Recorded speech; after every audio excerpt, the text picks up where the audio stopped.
Molt bé, ara, com és habitual, podeu anar demanant la paraula i fer les vostres intervencions, preguntes, matitzacions, etc.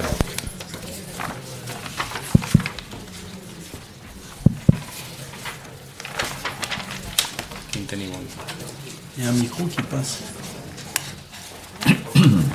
Tenim temps, podem fer... Va, d'acord. Fem ara una i si veiem que hi ha diverses mans, llavors ajuntem. Hi havia micro aquí, n'hi ha un altre allà baix. On n'hi ha un altre? Xante, felicitats per la conferència, molt interessant.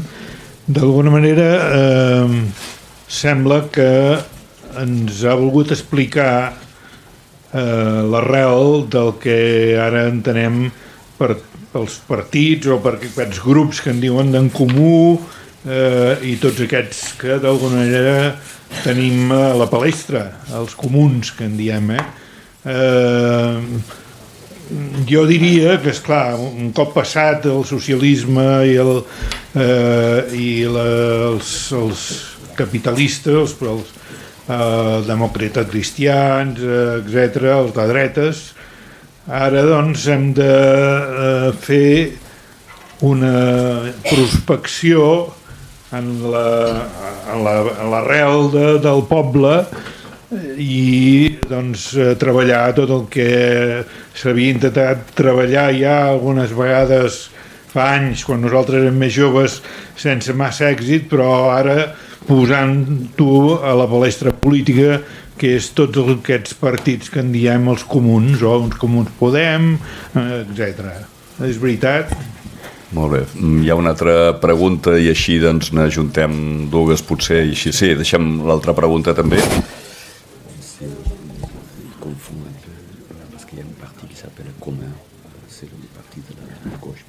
Hola, bona nit. Pel que he entès, encara que no s'ha dit explícitament, aquesta transformació inclou combatre el capitalisme. Sí que has comentat que calia combatre el neoliberalisme i jo entenc que el neoliberalisme seria la pota teòrica del capitalisme. Sense erradicar el capitalisme és molt difícil arribar a l'última part de la conferència que has fet, que en el que has parlat de la transformació no tan sol del neoliberalisme cap del sistema de producció, jo entenc que també està inclòs dintre de la crítica que has fet, sinó que les institucions que en tenim, les institucions polítiques que en tenim, des dels parlaments fins als ajuntaments, que no és el mateix que el municipalisme, són estructures polítiques caduques i a més al servei del capital. Em referia si anaves per aquí, si transformar no només les institucions polítiques, sinó també transformar el sistema de producció que és el capitalisme, que és el que està associat. Alors, j'ai traduit des questions à une. La première, monsieur demande si, quand vous parlez des communs, vous parlez aussi, vous faites référence au mouvement, au parti des communs, c'est un parti de la gauche en Catalogne qui gouverne la municipalité de Barcelone. Mais aussi si vous parlez du socialisme, du capitalisme, s'il faut aller aux racines du peuple et aux luttes que des gens ont menées pendant des années sans succès dans notre pays. La deuxième question, vous faites référence au combat contre le capitalisme. Si vraiment quand vous parlez de néolibéralisme, vous parlez de lutter contre les productions et contre le capitalisme en définitive. Je réponds tout de suite, il y a d'autres questions. Il y a une question de la dame. On peut prendre trois questions. 3-4 questions. Sí, que fem la tercera, diu. Quoi? Je peux, oui. Vous voulez entendre la troisième ou vous préférez répondre? Non, je peux répondre, là. Oui. Conteste, llavors continuem amb preguntes. Oui, je réponds aux deux questions. Oui, je suis...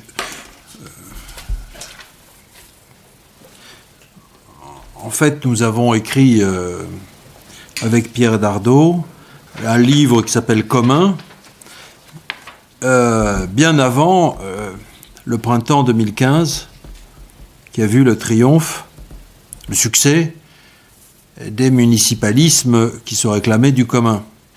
Alors je ne suis pas sûr que Ada Colau ait lu notre livre, ou d'autres. Je ne suis pas du tout, je crois pas du tout que nous soyons à l'origine de cela, mais nous avons travaillé sur commun, donc bien avant ces municipalités-là. Et nous ne parlons pas dans le livre de Barcelone, de Saragosse ou des autres villes, parce que précisément nous l'avions écrit avant. Voilà. Donc c'est pour vous dire que nous ne sommes pas les porte-paroles des municipalités en question. Par contre, ce qui est très intéressant, très important, c'est que ces municipalités participent à un mouvement mondial qui se réclame du commun. Et il est très important de voir que non seulement ces municipalités participent à un mouvement mondial du commun, c'est-à-dire de réinvention de la démocratie locale, mais qu'ils élaborent, qu'il y a une élaboration pratique qui peut servir pour d'autres pays et pour d'autres villes. Hein. Voilà. Jo mateix traduir. Sí, referent a l'al·lusió possible doncs, als comuns, en el sentit que s'entén doncs, en l'argot polític del nostre país, diu que no hi ha cap tipus de relació, que el seu llibre doncs, ja no té cap mena de relació amb l'èxit del moviment d'Ada Colau i que en canvi diu que sí que és molt important subratllar aquest moviment mundial que hi ha de municipalisme que té com a denominador comú aquest comú, la reinserció, la reinvenció de la democràcia local, l'elaboració de noves pràctiques a l'hora de fer política, etc. Aquí estava quan detallat. Mais ce qui est pour nous extraordinaire, vraiment extraordinaire, c'est que ce qui s'est produit en Espagne avec le succès de ces municipalités, c'est que cela correspondait entièrement, totalement, à ce que nous avions appelé plusieurs années avant le principe politique du commun. Diu que el que és extraordinari que s'hagi produït a Espanya aquest èxit del municipalisme és que ells havien definit anys abans el principi del comú. Alors, quant à savoir si ça correspond aussi aux luttes populaires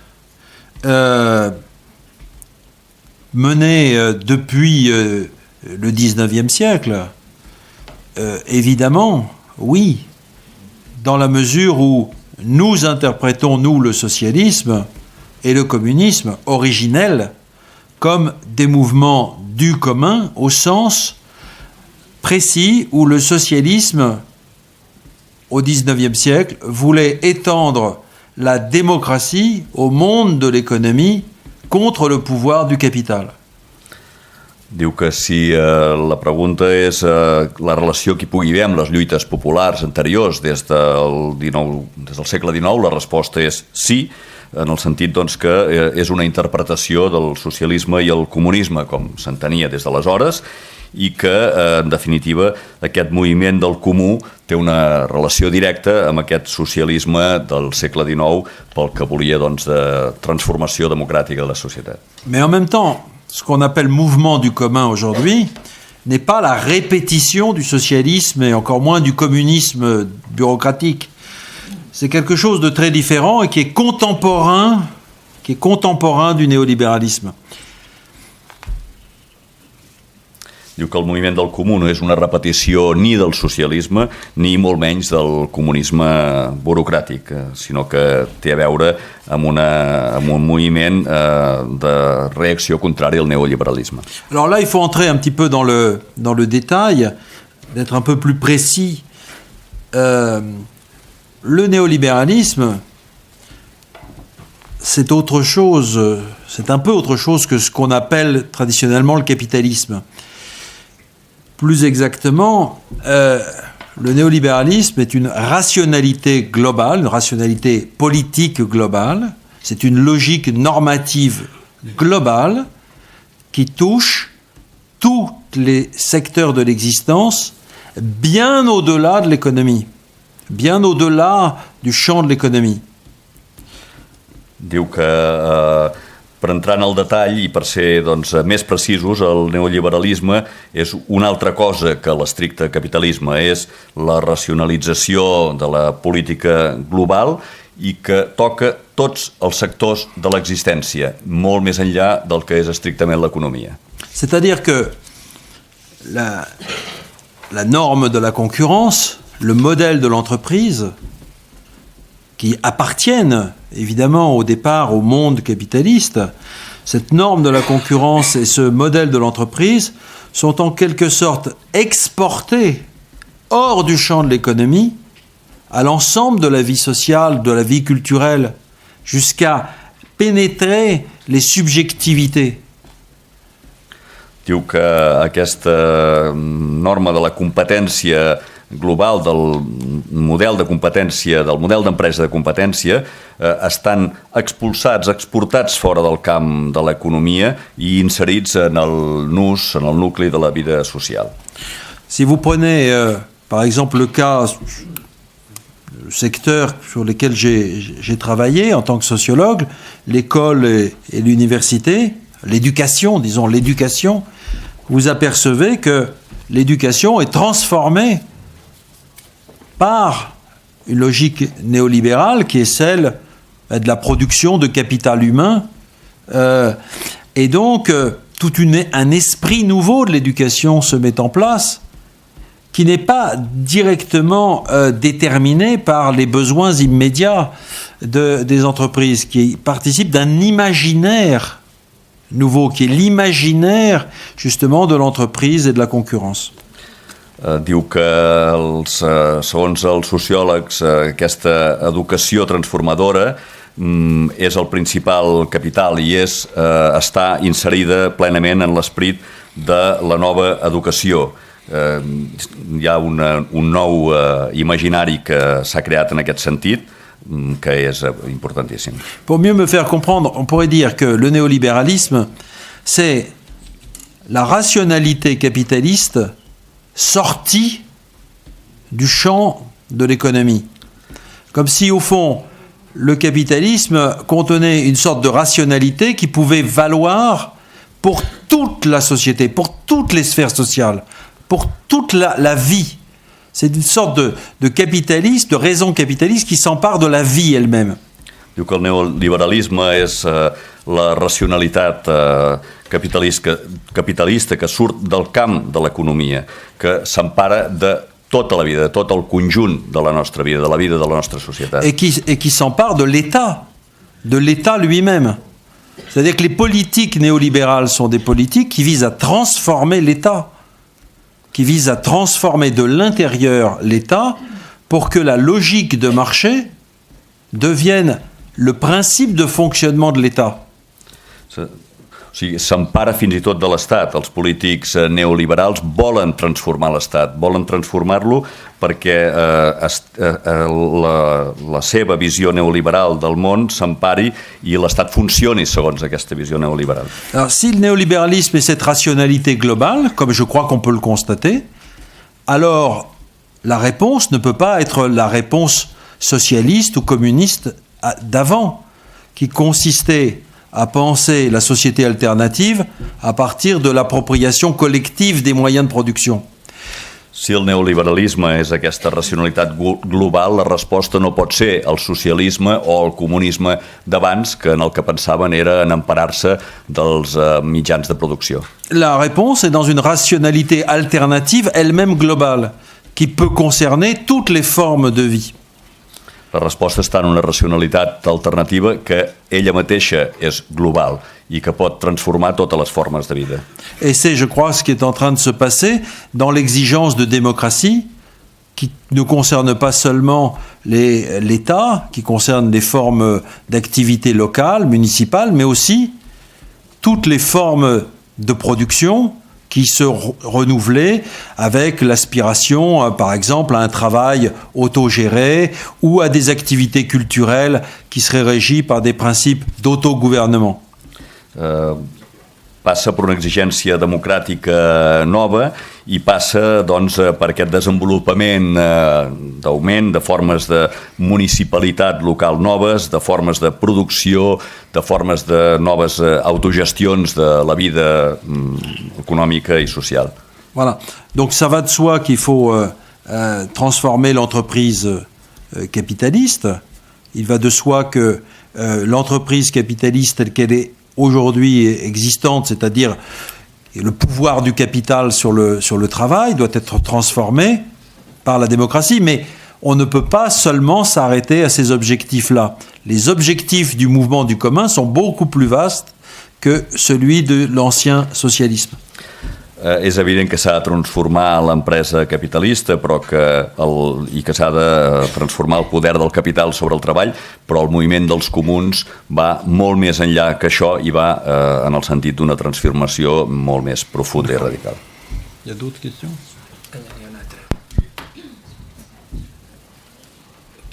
Il y avait Mademoiselle aussi qui était...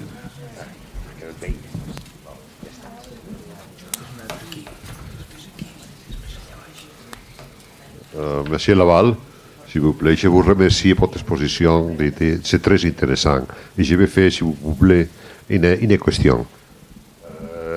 Jo voldria demanar a veure si tot això que ens ha explicat el senyor Laval em sembla que té molt que veure amb un anarquisme molt millorat, molt assembleari, on la democràcia de l'assemblea és individual i és participativa a la vegada i directa, i per això comença amb unitats també, així com l'anarquisme començava amb unitats petites que eren el taller de producció o la fàbrica de producció. En aquest cas, ara que la cosa està més internacionalitzada i té un altre poder i la gent està molt més preparada, ja comença a implantar-se a nivell municipal, però amb la mateixa idea. Gràcies. Agraïm que les preguntes tinguin també aquesta mida i així és més fàcil de fer-li arribar i que la participació també sigui més ampla. Monsieur demande si, quand vous parlez de commun, vous parlez d'un anarchisme meilleuré, dit-il, d'un assembléarisme, D'un assemblée? Oui, du mouvement en assemblée, de l'action en petites unités com c'était le cas pour l'anarchisme, etc. Una altra pregunta, i així n'ajuntem dues, també hi pot respondre qui estava. I una tercera allà baix, molt bé, les ajuntem totes tres. Jo és més que res per acabar d'entendre una mica. A part de la part econòmica, veig que és va molt més enllà. I volia que aviam si em pogués fer un paral·lelisme, unes diferències entre el neoliberalisme i el comú, o com la nova d'allò, en qüestions d'educació, moral, principis, etc. La part més espiritual de la societat, no tant l'economia. Aquí. Moltes gràcies. On demande si, au-delà de l'économie, ce dont vous parlez, vous pouvez mettre l'accent sur l'éducation, sur la partie, le côté le plus spirituel de la société des individus.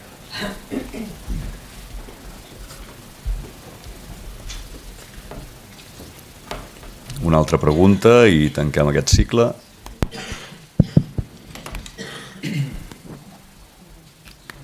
Hola, que en la seva conferència ha dit que un dels principals problemes del que és el món comú és el neoliberalisme i la reacció que això ha creat amb el món identitari.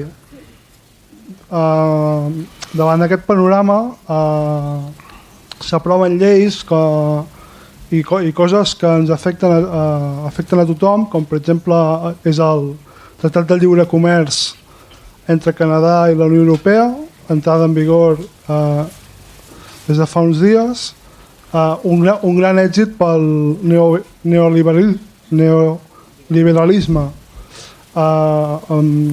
enfosquit amb aquesta reacció identitària que sembla que només es pugui parlar de determinats termes relacionats amb la llengua, bandera quan això ens afecta a tots. Davant d'això, capitalisme, comunisme o anarquisme, segons vostè? Alors, c'est un aussi la question du traité de libre-commerce avec le Canada qui a été approuvé dernièrement, c'est un exemple de néolibéralisme. Et d'après vous, si c'est vrai, comme il a compris, qu'il n'y a que le capitalisme, le communisme ou l'anarchisme. Ah oui. Oui. Je réponds là. Je peux répondre? Oui, allez-y. Oui. Non, il ne s'agit pas de reprendre le socialisme, le communisme bureaucratique d'État ou l'anarchisme. Plus exactement, il s'agit de comprendre dans chacune de ces doctrines, de ces mouvements, ce qu'il a comporté d'exigences démocratiques. Au fond, l'idée que nous avons, c'est que ces mouvements comportaient, au fond, une exigence qui était une souveraineté populaire exercée sur la vie locale, la vie économique. C'était des mouvements qui, originellement, portaient en eux donc le prolongement, l'extension, l'approfondissement de l'exigence démocratique. Permettez. No es tracta tant de respondre entre el comunisme burocràtic estatal, sí, o l'anarquisme, sinó de comprendre què han comportat d'exigència democràtica aquests moviments. Aquests moviments comptava una exigència de sobirania exercida sobre la vida local i és sobre aquesta extensió sobre la que la idea que jo estic explicant condueix. Mais ces mouvements sur lesquels nous avons beaucoup travaillé avaient un projet très curieux à certains égards de dissolution du politique dans l'économique. Aquest moviment tenia un projecte curiós, podríem dir, de dissolució de lo polític en lo econòmic. Ils avaient aussi comme ambition, en particulier pour l'anarchisme, d'en revenir à des petites cellules communales, isolées les unes des autres, avec en particulier justement l'apologie de la vie communale comme communauté autosuffisante. Hi havia en l'anarquisme aquestes petites cèl·lules aïllades i una apologia de la vida commune et autosuffisante. De ce point de vue-là, il faut laisser l'anarchisme, le socialisme, le communisme à l'histoire. Ce qui est aujourd'hui en train de se produire, c'est un mouvement contemporain. C'est un mouvement d'aujourd'hui. C'est un mouvement en particulier dans lequel on ne peut pas penser une vie communale séparée, isolée, autosuffisante. Hem de deixar l'anarquisme, el socialisme i el comunisme per la història i pensar que aquest que estem explicant és un moviment contemporani, d'avui, un moviment que va més enllà del que ens aportava la història. Et en particulier, je pense que l'idée d'une dissolution de l'État dans l'économie, d'une dissolution du politique dans l'organisation industrielle, comme on le pensait au XIXe siècle, toutes ces idées sont totalement dépassées. La dissolució de l'estat econòmic, de la dissolució del polític en l'organització industrial, tal com es pensava al segle XIX, està totalment superada. Par contre, ce qui est, je crois, toujours actuel et qui est porté par ces mouvements, c'est le fait que le principe démocratique, et le principe du commun, c'est le principe démocratique bien compris, peut traverser toutes les institutions, y compris les institutions d'État. El fet actual, el fet que d'aquest principi democràtic del comú és que pot travessar totes les institucions de l'Estat. en particulier les institutions qu'on appelle des services publics. Le grand enjeu aujourd'hui des services publics, c'est leur réelle démocratisation. En particular, els serveis públics, en particular els que signifiquen aquesta democratització real. Si on appelle un commun, c'est-à-dire une institution régie par le principe du commun, on doit définir ce commun comme un espace institutionnel dans lequel deux dimensions se retrouveraient. Premièrement, l'autogouvernement et deuxièmement, la prévalence du droit d'usage sur les droits de propriété. En comú, aquesta institució regida pel principi del comú és un espai institucional en dues dimensions. D'una banda, l'autogovern i de l'altra banda, el dret d'ús, droit d'usage. El dret d'ús sobre el dret de possessió. Un service public est fait pour l'usage commun. Il est fait pour l'usage collectif, ce qui suppose, et les deux sont liés, ce qui suppose que ceux qui sont directement concernés par ces usages collectifs puissent participer à la décision, puissent participer aux choix qui sont faits. On pourrait prendre des tas d'exemples, un hôpital, une école, un service de transport public, etc., sont faits avec l'argent du public, avec l'argent de la communauté, du commun. C'est une mise en commun qui permet le fonctionnement de l'école, de l'hôpital et du transport public. Mais ces services publics doivent pouvoir être régis, conduits, gouvernés par la collectivité elle-même. El servei públic ha de ser d'ús col·lectiu. El servei públic suposa, i el comú suposa participar en la decisió, en l'elecció. Posa l'exemple d'un hospital, d'una escola, que són totes elles institucions gestionades amb diner públic i que el comú el que diu és que s'han de gestionar per aquells que en són els seus usuaris. Voilà, ça distingue vraiment de la logique anarchiste, d'une logique anarchiste qui voudrait que seul importe une vie communale ou une vie productive dans l'atelier. Je pense que c'est... Diu que hi ha una gran diferència amb la lògica anarquista que únicament està basada, que només li importa la vida comuna o la vida en el petit taller. Alors sur votre question sur l'éducation ou en tout cas les dimensions spirituelles ou culturelles, Santi Silva a cité tout à l'heure une phrase de Margaret Thatcher qui est remarquable.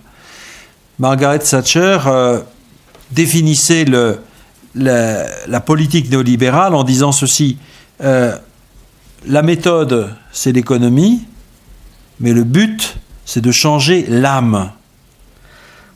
Parlant de la pregunta, responent a la pregunta sobre l'educació que també l'heu fet, Santi Silva citava al principi una frase de Margaret Thatcher en què definia la política neoliberal dient que la méthode c'est l'économie, el mètode és l'economia et le but c'est de changer l'âme. I la finalitat és de canviar l'ànima. Changer l'âme, vous voyez, c'est quelque chose qui évidemment interroge, c'est-à-dire le néolibéralisme n'est pas seulement le changement de l'économie, c'est le changement de l'être humain. Canviar l'ànima. El neoliberalisme no és només el canvi de l'economia, és el canvi del ser humà. C'est le changement de la culture, c'est le changement de la subjectivité. És el canvi de la cultura, és el canvi de la subjectivitat. Je m'excuse de reprendre toujours l'exemple de l'éducation, mais vous l'avez évoqué. Faire en sorte que les élèves, leurs familles, comprennent l'éducation comme un investissement économique dans un capital humain, c'est changer le rapport que l'on a à ses études, c'est changer le rapport que l'on a à sa propre formation, c'est changer le rapport que l'on a à soi. Car cela implique que chaque enfant commence à se concevoir comme un capital qui doit s'accumuler, se valoriser. Ça veut dire que les études qu'un enfant fait, qu'un jeune fait, n'a qu'un but, la rentabilité. Vous voyez à quel point c'est grave le néolibéralisme, c'est-à-dire ça atteint l'être humain dans ce qu'il a de plus profond, c'est-à-dire le rapport à lui-même. Retorna sobre el tema de l'educació, s'excusa per retornar-hi, però diu que li sembla molt important i fer que els alumnes i les famílies canviïn la seva relació amb els estudis, amb la formació, amb tot allò que té a veure amb l'escola, i que cada infant és el capital, cada infant és el que ha d'acumular, ha de valorar la seva implicació. Sur le plan moral, on peut dire que le commun renvoie à des aspirations très anciennes, mais aussi à des observations ou à des conceptualisations sociologiques. Donc je suis sociologue, je vais parler de ce que je connais. Un des fondateurs de la sociologie s'appelle Auguste Comte. C'est lui qui a inventé le mot de sociologie. Et Auguste Comte expliquer que nous vivons par autrui. Par autrui, c'est-à-dire nous sommes formés par autrui. Nous intériorisons finalement des savoirs, des connaissances, une morale par autrui. Et expliquer que vivre par autrui obligeait moralement à vivre pour autrui. Je ne sais pas si au niveau de la traduction c'est peut-être un peu difficile, mais donc vivre par autrui implique de vivre pour autrui. Bé, intentaré entrar en el matís no ja sociològic, sinó de tipus filosòfic. Ha parlat doncs, de la conceptualització de les sociològiques, tenint en compte que ell és sociòleg, i ha parlat del fundador de la sociologia, que és Auguste Comte, que deia que, i aquí va doncs, el nus, i si de cal li farem que ho torni a repetir, que diu que viure pels altres i per als altres, en català ens permet de fer aquesta doble per i per als altres, i que això doncs, porta que interioritzem els sabers, interioritzem la moral, els coneixements morals o les educacions morals. Et si vous voulez répéter la fin, peut-être que c'est intéressant de votre... J'ai oublié, non? Alors moi... Non, mais je vais reprendre. Non, donc ça veut dire, enfin, pour reprendre les choses, je crois que vous avez bien compris le sens de ce que je voulais dire. Ça veut dire qu'il y a une dimension morale au commun, il y a une dimension morale à la mise en commun, une dimension morale à la coopération. Et dans l'éducation, on pourrait espérer que des pédagogies coopératives, précisément, puissent développer le sens du commun, le sens de la coopération, c'est-à-dire du travail en commun. Exactement ce qu'Aristote, je citais Aristote qui a eu énormément d'influence, qu'Auguste Comte connaissait bien, justement, quand Aristote, donc 4e siècle avant Jésus-Christ, dit vivre ensemble, vivre en commun, c'est agir en commun. Ça veut vraiment... Je termine. D'accord. Ça veut vraiment dire que cela s'apprend. L'agir commun s'apprend dès l'enfance. Donc je pense que il y a très certainement une morale du commun, il y a très certainement une éducation au commun. Bé, suposo que en aquestes alçades ja comenceu a entendre el francès.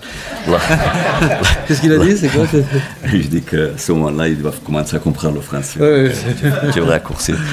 Bé, parla de la dimensió moral posada en comú, de l'educació, de la pedagogia, de la importància de la operació, de la cooperació, i fa doncs, aquest tall silàbic que permet doncs, comprendre la paraula en aquesta doble accepció del treball en comú, i torna a citar Aristòtil, que l'ha citat al principi de la conferència, en el que doncs, citava una frase seva en què parlava de viure junts és actuar junts des de petits, i que això s'aprèn, i que aquesta és la moral del comú. Caritat i cooperació? Différence, charité, coopération. Oui, non, je crois que la charité, c'est tout à fait autre chose. Enfin, je vais citer un autre... vous m'excusez, je suis professeur de sociologie, alors j'ai de mauvais réflexes de professeur. Donc je citerai un autre sociologue très, très important, qui s'appelle Marcel Mauss. Marcel Mauss, qui était le neveu d'un autre grand sociologue qui s'appelait Émile Durkheim. Donc là, on fait toute la filiation de la sociologie française. La sociologie n'est pas que française, hein, mais elle est très française en même temps. Vous m'excuserez ce patriotisme sociologique. Donc alors, Marcel Mauss a écrit un ouvrage exceptionnel en 1924 qui s'appelle Essai sur le don. Essai sur le don. Un essai. Sí, un assaig, sí. Un assaig sobre el do. Que la caritat diu que és tot una altra cosa, i com a professor de sociologia doncs cita Marcel Mauss, que és el nebot d'Émile Durkheim, que va escriure una obra el 1924 que es deia assaig... Un essai sur le don. Assaig sobre el do. Le don, voilà, sur le don. Et justement,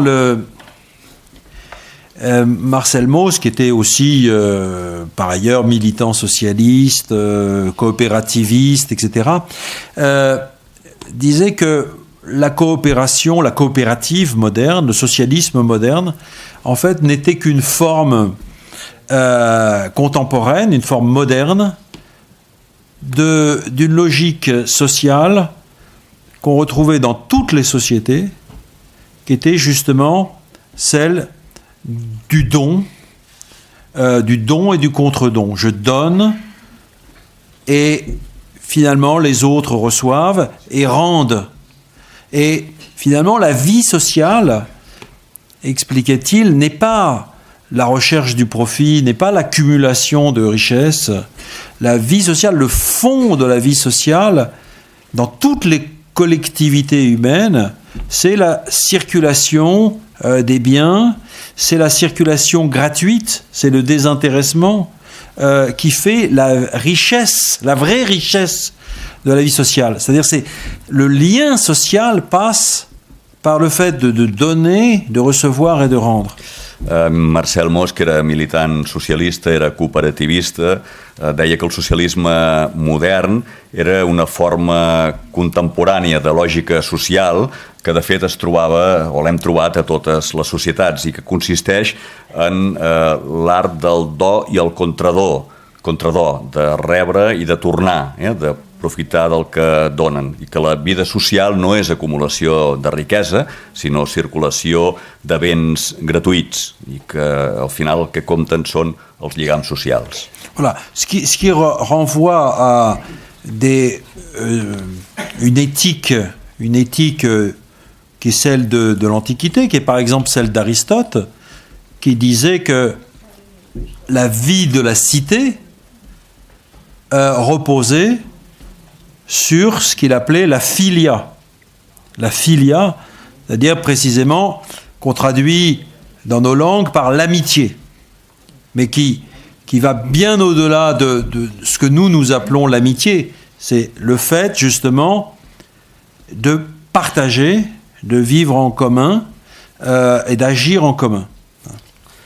Ens torna una ètica de l'antiguitat, tornant a citar altra vegada Aristòtil, i diu que la vida de la ciutat reposa sobre la filia, que vol dir amistat, però que de fet el seu significat va molt més enllà del que nosaltres entenem com a amistat, i que és el compartir, el viure en comú i el viure junts. Alors, ce qu'on peut dire, puisque vous parlez de charité, c'est qu'à un moment donné, cette réalité anthropologique de la filia ou du don a pris une forme religieuse imposée par le christianisme, par l'Église, etc. Forme institutionnelle qui a prétendu détenir en quelque sorte la vérité du monde social. Mais cette vérité du monde social, c'était une élaboration très spécifique d'une réalité universelle. On peut dire que le socialisme, le coopérativisme, le communisme même, ont été d'autres formes qui reposaient sur la même aspiration. Mais aujourd'hui, ça prend une forme nouvelle. Ce qui émerge aujourd'hui, c'est une forme nouvelle, précisément, qu'on peut appeler le commun. Hi ha una realitat antropològica de la filia i del do, i que l'hem vista doncs, a través de l'Església, però que també l'hem vista elaborada a través del socialisme i del comunisme, amb altres formes d'aspiració, i que avui torna que avui ve amb una forma nova, que és aquesta que anomena el comú. Doncs diríem que hem arribat, si potser l'últim en tot cas, perquè estem ja a tocar a les 10 i per tant enllà de l'hora prevista d'acabar. Veiem. La propera activitat que farem serà el dia 1 de desembre, la crisi de la Unió Europea, una conferència també, serà a càrrec de Rafael Poch, corresponsal a París del diari La Vanguardia, escriptor i historiador, i es farà aquí mateix. Vull recordar la possibilitat de que qui tingui ganes de col·laborar i mantenir la independència d'aquestes activitats doncs es faci soci, per la qual cosa pot trobar la documentació corresponent aquí fora. Finalment, agrair a vosaltres la vostra assistència, al convidat la magnífica conferència i l'esforçadíssima i magnífica traducció d'en Pep Palau.